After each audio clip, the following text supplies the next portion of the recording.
The Locked On Podcast Network presents the NBA Big 3 in 30. The 3 biggest stories in the NBA from our local experts at the Locked On Podcast Network. We bring you the real story, why it matters, what's next, who wins the big game, and more, all in 30 minutes. The NBA Big 3 in 30 starts now with the biggest story in the NBA. The Nets finally trade Cam Johnson, and it's a blockbuster move. You are Locked On Nets, your daily Brooklyn Nets podcast. The Brooklyn Nets just traded Cam Johnson to the Denver Nuggets for Michael Porter Jr. and an unprotected 2032 first-round pick. So obviously a blockbuster trade there on the first day of free agency for the Nets. And they get rid of Cam Johnson, their top player from this past season, a guy who came over in that Kevin Durant trade from the Phoenix Suns and was sort of the last remnants of that deal and that kind of transitional period after the Nets moved off KD and Kyrie and we're in that limbo phase. Now they're going into the rebuild, and this is really a signifier that this is a full rebuild. I think we knew that with them making 5 first-round picks in this draft, but getting off CJ, they're all in on this, and they're really going, for the rebuild, at least for this past season and likely beyond. But initial reactions to the deal, I think it's a good deal for the Nets. I think it's a win for both sides. I think it's a good deal for Brooklyn. I think it's a good deal for Denver.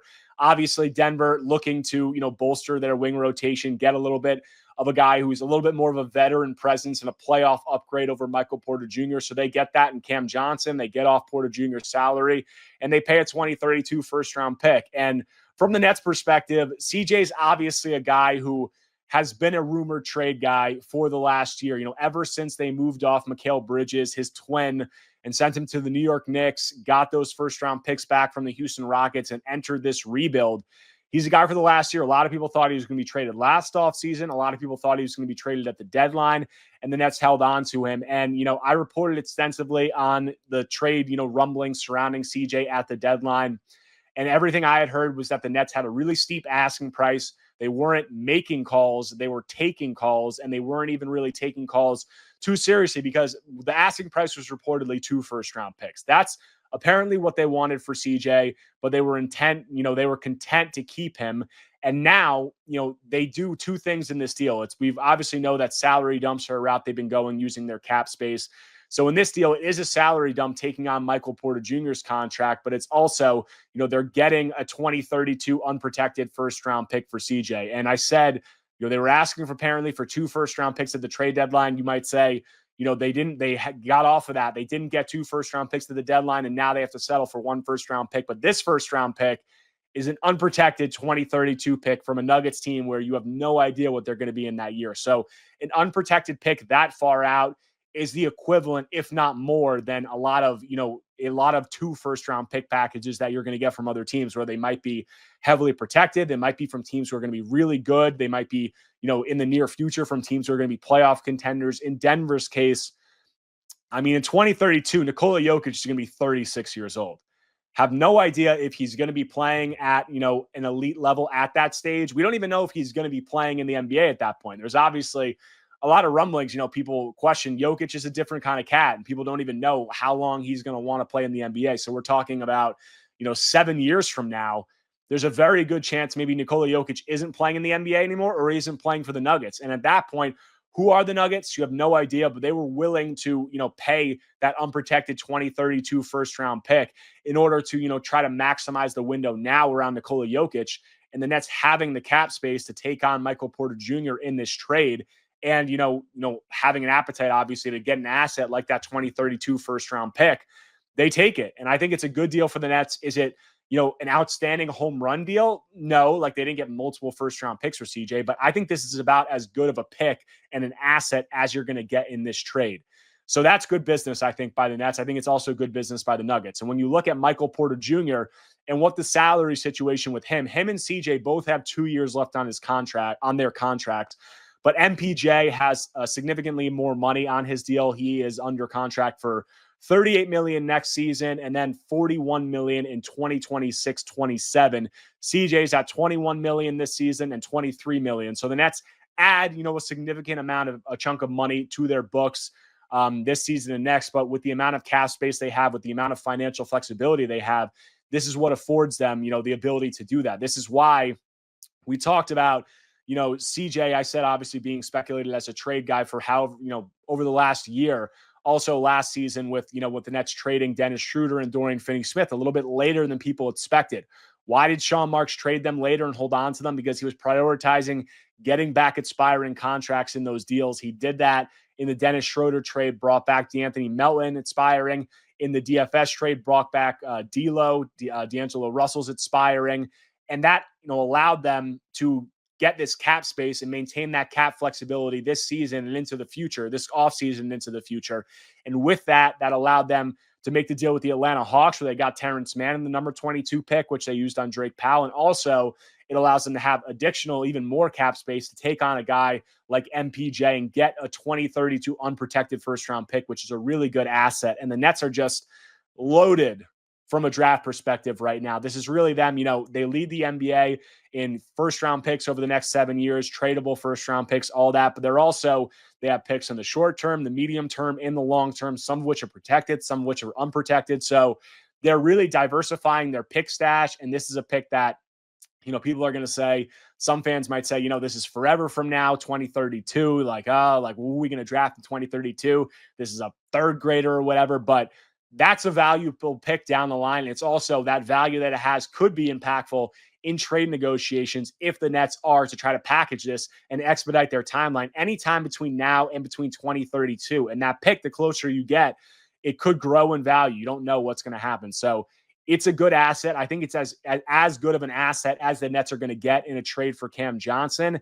And then they also get Michael Porter Jr., focusing on that 2032 unprotected first round pick and the quality of the asset that is, the best asset I think that they were going to get back in a Cam Johnson trade. Now talking about Michael Porter Jr., I outlined on the previous segment, it's under contract for the next 2 seasons at about $79 million total, 38 this year, 41 next season. And when you look at Michael Porter Jr., the kind of player he is, he's obviously a good player, from a skill set standpoint, from a talent standpoint.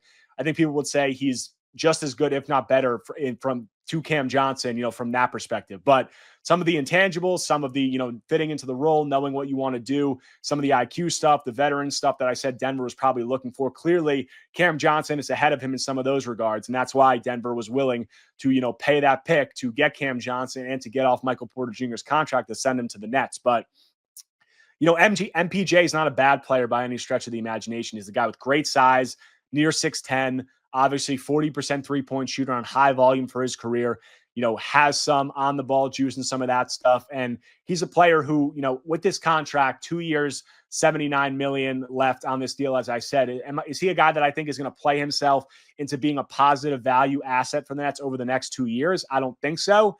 But he is a guy who I think, might not have extreme negative value if he's able to round out, if he's able to improve on some of the things that he was struggling with the Nuggets, and maybe even flash some other things that he wasn't able to do while playing there with Denver and being in more of a complementary role. So, is it a positive asset contract? Obviously not, based on what Denver just did with him. Do I think he can play it into being, not so much of a negative contract? Yes.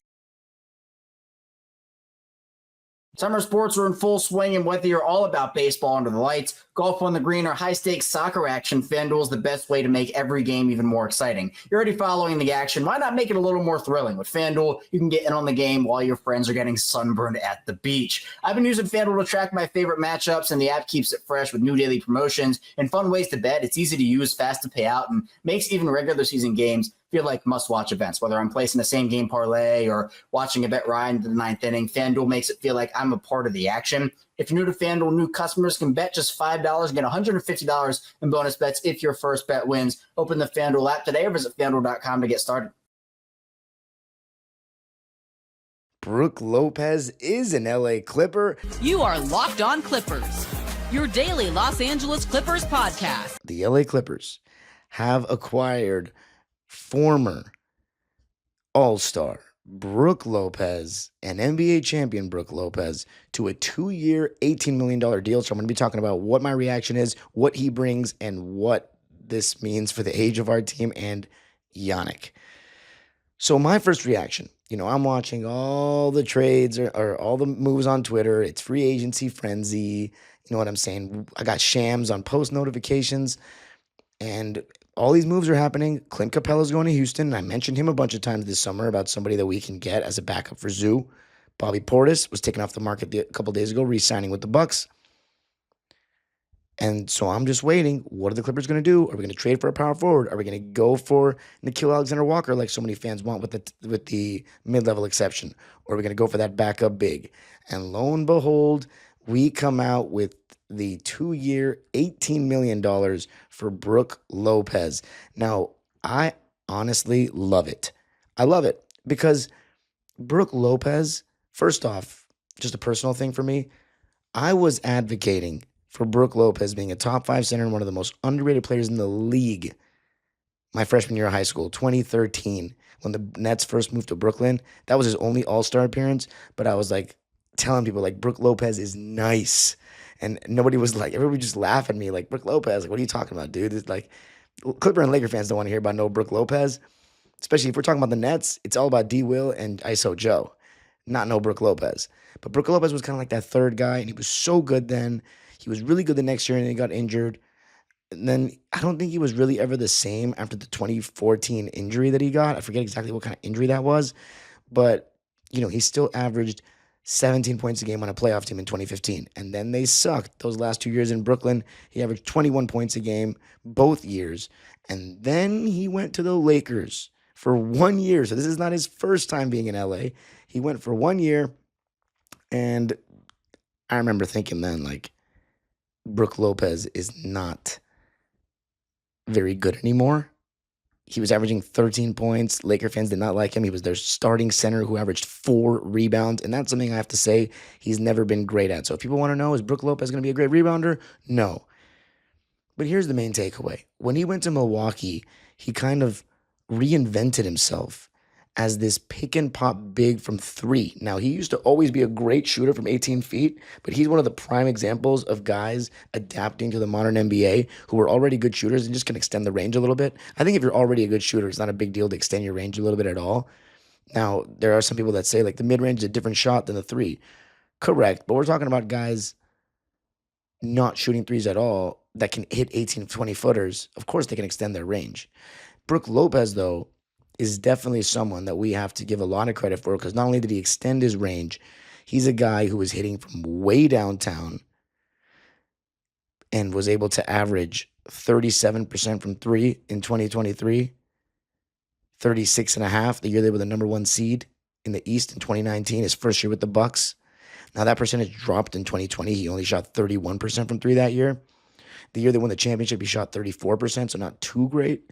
But then 36, 37, 37, and 37. So essentially, he shot 37% the last 3 years, with last year coming at 37.3 on 5 attempts. You know what this means? That he can be a pick and pop big. When was the last time we had that? Serge Ibaka. And he essentially, as a Clipper, never panned out because of his back.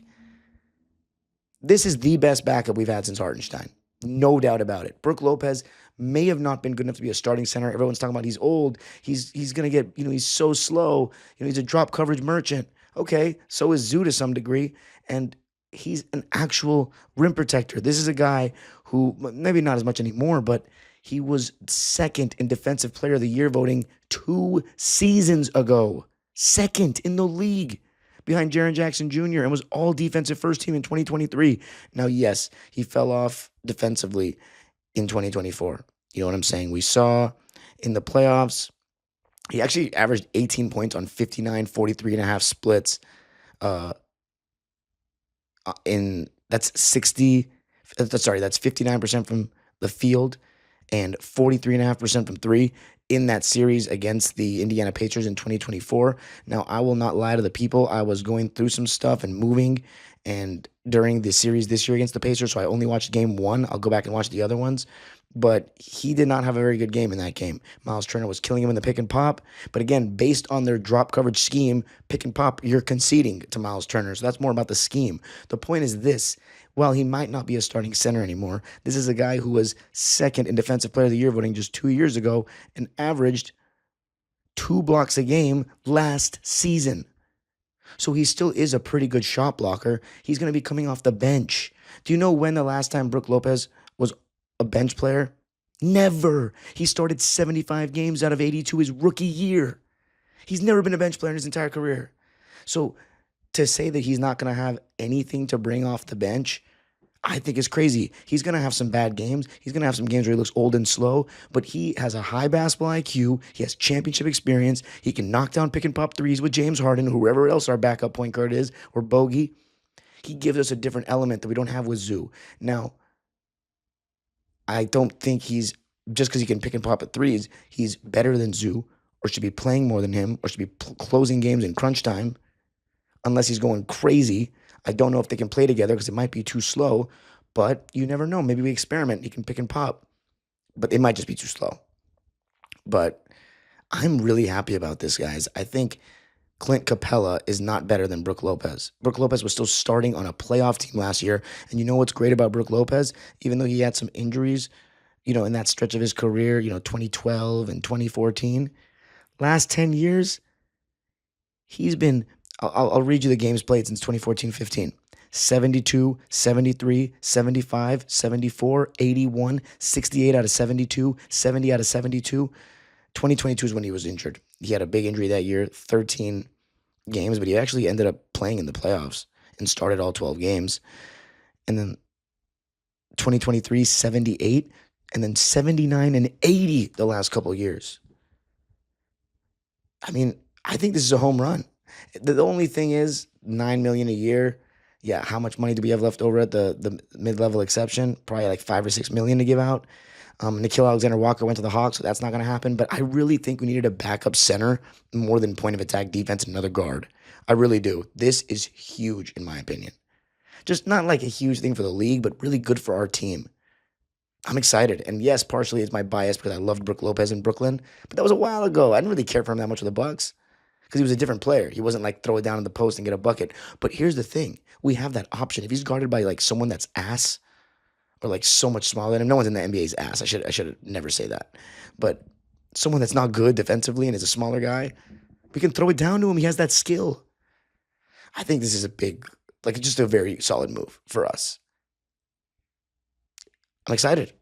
I'm excited to hear Brook Lopez's deep-ass voice talking to like Law Murray and Joey Lynn and just giving us some great quotes too. He's a pretty funny guy. Monarch Money isn't just a budgeting app, it's a complete financial command center. You can track all your accounts, investments, and spending in one place so you stop just managing your money and start building wealth. Instead of juggling multiple apps, you can use Monarch to check your finances, track spending, and even plan long-term goals. Managing money with your partner is smoother than ever. You can track shared and personal accounts, set goals, and stay on the same page without the stress. Take control of your finances with Monarch Money. Use code LOCKEDONNFL at monarchmoney.com, 50% off your first year. That's monarchmoney.com, code LOCKEDONNFL for half off your first year. The Dallas Mavericks reportedly are signing DeAngelo Russell. We're talking about NBA free agency. First day NBA free agency where teams can actually talk to other players from other teams. The Mavs get DeAngelo Russell reportedly, and we're waiting to see if they'll make another move. But a bunch of moves were made across the NBA, including, let's start with the Houston Rockets because I think they made some big moves today. Oh, let's start with the Denver Nuggets actually because I think they made the biggest move. Is they traded Michael Porter Jr. to the Brooklyn Nets for Cam Johnson. Brooklyn also gets a 2032 first-round pick. That is going to be a good pick probably for them. But the swap of Michael Porter Jr. and Cam Johnson does more for the Nuggets than just get them Cam Johnson for Michael Porter Jr. It also opens up their full non-taxpayer MLE. So they have $14 million to offer somebody else now, which I think is a big deal for them. Yeah, I think for me, one of the stunts of the night, of this first night of free agency is just a lot of these West teams just slowly starting to get a little better here and there. And with Denver, they were in a weird spot last year, but like you said, like I love Cam Johnson. I think he's going to feast on these 3-point shots playing with Jokic and Murray and Aaron Gordon and stuff. So I think that's going to be great for him. I think he's going to be a great fit. They're going to get Bruce Brown back on like a minimum deal while still keeping that 14 mil exception open. They're going to bring one or two guys back or in with that exception. So they're going to be a little bit deeper, which is what they needed to be. And so they're going to be scary. It's it's like them. They took a step tonight. I think you look at Houston and you look at the Kevin Durant trade, and then it's like all these other moves and stuff that they make of keeping Jabari locked in. They traded for they signed Dorian Finney-Smith, our guy. They signed Clint Capella, and it's like, all right, y'all just keep on getting better. I've loved their off season. I think they're just hitting it out of the park, and they still have so many of the pieces to go after the big trade too if they wanted to, whether it's a LeBron or probably a Giannis. That would be nuts. But yeah, you look at what the Rockets have right now. They're probably starting like Fred VanVleet, Amen Thompson, Kevin Durant, Jabari Smith Jr., Alperen Sengun.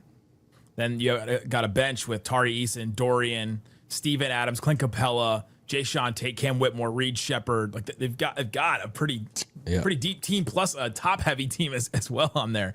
Rockets have definitely gotten better, and that's one that I look at and go, man, they do still have picks, and they have Cam Whitmore, Reed Shepherd, Tari Eason, like some younger players that you could send in a trade to. That, man, like that's scary. They're just starting to. I just think that they've solidified that. I love my tiers here. That when you have OKC in tier 1, I think they're starting to solidify themselves as tier 2, and like pushing. For me, I think they're starting like them to move. In Denver. Yeah, they're like moving themselves up from that next group, and then Denver obviously got better. Spurs getting Cornette was an improvement. I don't think it pushes them up to. I'm just talking about teams that are. But the Fox move from last year, they didn't really get a lot of Fox and Wemby. Yeah. So Dylan Harper's good. Like he's going to come off the bench. So, that they did get better with that.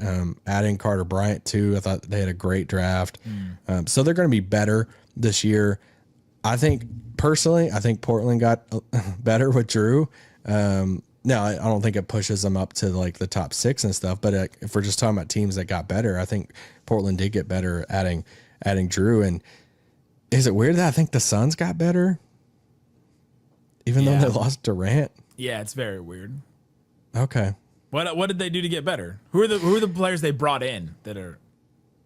I don't know. I just feel like the combination of Green, Brooks, Malawach, Mark Williams, Rasheer Fleming, like it's just so many of the stuff didn't work last year, and so many of the They got deeper.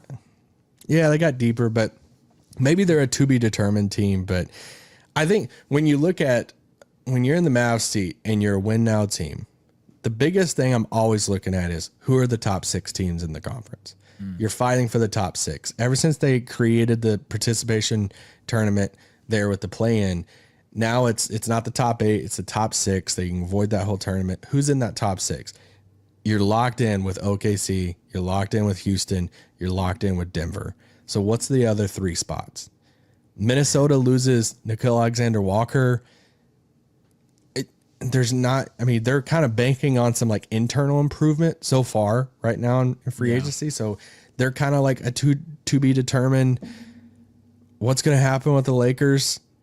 The Lakers are kind of at this very moment, the Lakers are a mess because you look at what they have, and it's Luka, Reeves, LeBron, Rui, and Maxey. That's like their starting 5 probably. Now there's a lot of rumors that they could get Ayton. Ayton's got the same agent as Luka, and Ayton and LaRavia. Just got That's bought bringing out. LeBron back. Then they've got Gabe Vincent, Dalton Connect, Jake LaRavia, Jared Vanderbilt, the Abdou Thiero guy that they drafted, Jordan Goodwin, Shake Milton, Bronny James. Hey, I really like Thiero, by the way. Yeah, athletic guy, but that's a mess of a team right now. And LeBron doing his whole "we've got to get better" thing. I want to win titles kind of deal in the media too. Yeah, he's doing his crap. They lost Dorian for Jake LaRavia as of right now. Could be a Ayton move there, but yeah, the Grizzlies are to be determined. Like where are they at? They lose Desmond Bane. They add Ty Jerome and KCP basically, since they're probably going to buy out, Cole Anthony and stuff. So I feel like that is a downgrade from Desmond Bane. I think Desmond Bane's pretty good. So, so they're kind of like a weird thing. I don't know what to think of the Clippers. The Grizzlies, the Grizzlies added more depth, which was like not their problem before too, right? Yeah. Like they took Desmond Bane and spread him out into a couple players, and you're like, okay, you already had too many guys that you couldn't figure out how to play last year, and then health is obviously their big thing. But Yeah. So like the Clippers adding Brook Lopez, probably Chris Paul, and then it's like, all right, I guess they got better. I mean, I think they did. I think if they do get Chris Paul, I think that adds another playmaker that they they're didn't. definitely really the have. oldest team in the league, right? For sure, and it's obviously all going to be up to health. Brook Lopez kind of adds a sneaky, like shooting big option that they haven't had in a long time.